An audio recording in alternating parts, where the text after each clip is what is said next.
El iPhone 14 salió en el año 2022 y a día de hoy es el iPhone más viejito, se podría decir, que aún se puede comprar de forma oficial en la página de Apple. Pero ¿vale la pena hoy en día? A ver, en diseño la verdad es que no hay mucho que destacar porque es prácticamente un iPhone 13. De verdad, o sea, es que véanlos lado a lado, así comparación en esta imagen, son idénticos. Lo único que cambia, por supuesto, es que hay una línea de colores distinta. Por ejemplo, el amarillo no existía en los iPhone 13, ajá, pero a ver, creo que no es algo tan importante como para decir que es un diseño distinto. El notch es igual, los biseles, o sea, los marcos de la pantalla son iguales, el diseño de las cámaras, el tamaño, básicamente todo. ¿Algo más que destacar en diseño? Pues sinceramente no. Ojo, no digo que sea malo, sino que pues no tiene ninguna diferencia con el del año anterior, o sea, el 2021, que es el iPhone 13. Ahora, en cuanto a la pantalla, pues bueno, es una pantalla de 6,1 pulgadas. Eso sí, debo aclarar que hay dos versiones. En este caso, a diferencia de lo que pasaba en el iPhone 13,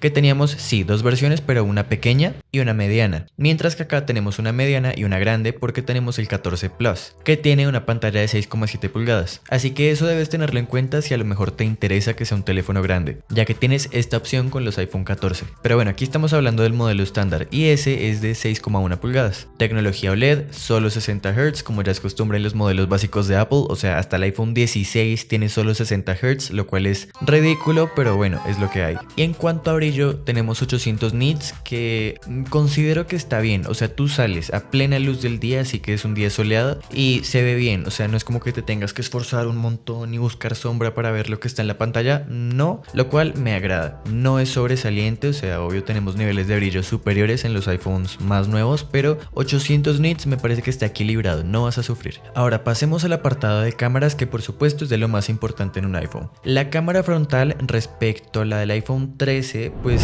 aquí sí que hay una ligera mejora, no es algo que vaya a ser muy perceptible si te soy honesto, pero bueno, tenemos una mejora principalmente que es el tema del autoenfoque, que sí, yo sé que puede sonar como algo muy básico, pero antes no existía en la cámara frontal. No es algo que estés usando a toda hora ni nada, ya de por sí funcionaba bien la cámara frontal del iPhone sin autoenfoque, porque simplemente el procesador detecta las caras y pues eso es lo que hace que las fotos se vieran nítidas antes. Ahora hay un autoenfoque directamente que funciona en la cámara, lo cual puede ser útil en alguna situación, pero tampoco te creas que es aquí una revolución que va a hacer que la cámara se vea completamente distinta. No, en esencia es un sensor al que ya estamos acostumbrados, que se ve ok, graba hasta 4K 60 cuadros por segundo y no hay mucho más en cuanto a cuestión de video de la propia cámara, porque en cuestión de software sí hay un par de cosas que ya les voy a comentar, pero eso aplica para todas las cámaras. Así que primero revisemos qué es lo que tienen las cámaras traseras. Son dos cámaras nada más, una wide y ultra wide, básicamente ambas de 12 megapíxeles, a pesar que los iPhone 14 ya habían dos modelos que tenían 48, pero eso se lo reservaron en esa ocasión para los modelos Pro, así que aquí nos mantenemos con 12 megapíxeles en ambas cámaras, ambas con muy buena estabilización, muy buen color como ya es costumbre en Apple. El lente ultra wide, como también ya es costumbre, desafortunadamente no destaca especialmente en calidad. Respecto a muchos teléfonos de Android del mismo rango de precio, pues la verdad es que el ultrawide de los iPhone, en especial los de unos años atrás, pues sufren mucho en condiciones de poca luz y bueno, eso es algo que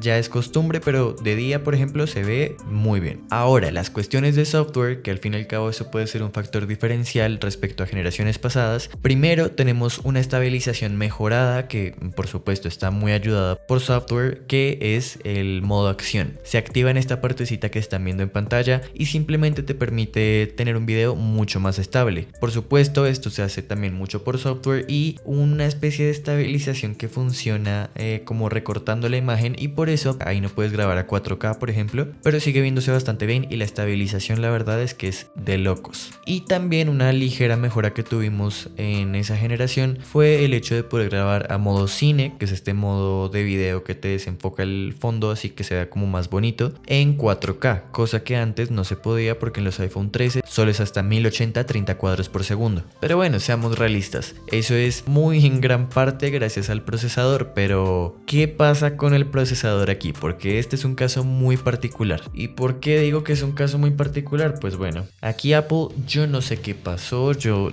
no sé si tuvieron algún retraso en producción y a lo mejor estaban muy caros los procesadores nuevos, pero reutilizaron el procesador del iPhone 13. Eso fue algo que yo lo vi en su momento en el evento de ese año y me pareció ilógico, inédito, porque al menos, a pesar de que todo el mundo hiciera el chiste de el nuevo iPhone se parece mucho al del año anterior, siempre podíamos decir, bueno, pero al menos tenemos un procesador nuevo que es más rápido, bla bla bla. Pero pues con el iPhone 14 no pasó. Tenemos un A15 Bionic completamente igual al del iPhone 13. Tiene un núcleo más en la gráfica, en la GPU, cosa que honestamente no se nota, y también tiene 6 GB de RAM, mientras que el iPhone 13 tenía 4. Aún así, te soy completamente honesto, rinde prácticamente igual a un iPhone 13, o sea, más allá de que técnicamente hayan movido una o dos cositas, en esencia el procesador en potencia bruta es exactamente igual. Ahora, por más que haga un drama al respecto, no significa que sea un mal procesador, o sea, rinde súper bien, puedes jugar lo que quieras, puedes mover prácticamente cualquier cosa. Lo único que no, por supuesto, son los juegos de consola, porque para eso necesitas un iPhone 15 Pro o más nuevo. Entonces, bueno, dejando de lado ese caso específico así muy puntual, puedes mover cualquier cosa en este iPhone y no se te va a trabar, no vas a tener ningún problema de rendimiento, lo cual está perfecto. Contamos también con 5G, detección de choques automovilísticos. También en esta generación fue que se introdujo el tema de llamadas y mensajes satelitales para en caso de emergencia. Y en cuanto a batería, ¿qué tal va la cosa? Pues bueno, en batería no te puedo decir que es malo, realmente te dura todo el día sin ningún problema, te da alrededor de algo así como 7 u 8 horas de pantalla encendida con un uso lo más cotidiano, digamos, que todo el mundo usa, que es llamadas, cámaras, redes sociales y algún jueguito así no muy pesado. Por supuesto, si te pones a hacer cosas más pesadas como editar muchos videos o jugar un buen rato, puede que no te alcance a durar el día entero, pero para el día entero con un uso incluso a veces un poco intensito, me parece que está perfecto. Contamos con carga MagSafe, con carga inalámbrica normal Qi, carga rápida 50% en media hora con Lightning, eso sí, no hay USB-C y poco más. Es que sinceramente no hay mucho más que destacar de este teléfono. Como se dan cuenta, no introdujo mayor cosa en su momento, todo se lo dejaron a los Pro de ese año y sin embargo se vende más caro que el iPhone 13, por supuesto, porque es un modelo más reciente, pero no sé, yo tengo mis dudas respecto a su durabilidad. ¿Por qué digo esto? Porque normalmente las actualizaciones de un iPhone están sí o sí condicionadas por qué procesador tiene. Si tú haces un iPhone 13 y un iPhone 14 con prácticamente el mismo procesador, pues lo que va a pasar es que seguramente el día que se dejen de actualizar, se van a dejar de actualizar al mismo tiempo, porque así ha sido hasta la fecha. Entonces me parece que eso es malo, la verdad, porque sería como un año menos de actualizaciones. Yo sé que hay gente que dice como, bueno, pero es que se deje de actualizar un iPhone no significa que deje de servir. Por supuesto,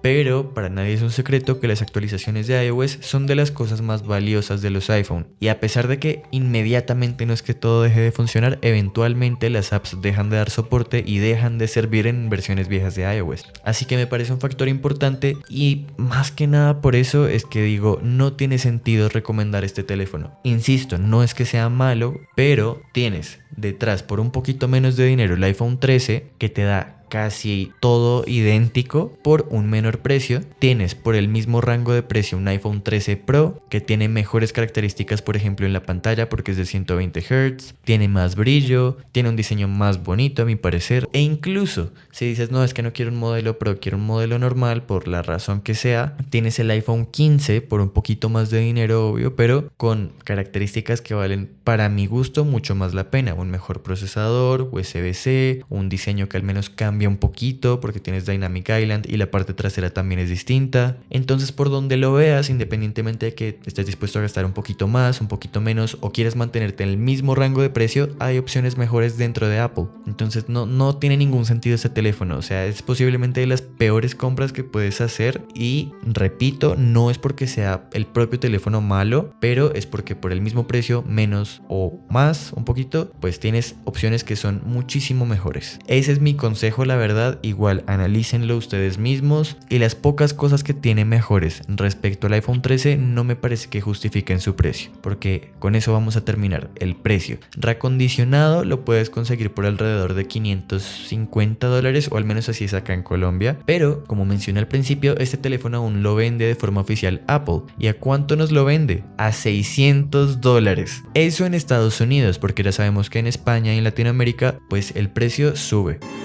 ¡Sáquenme de Latinoamérica!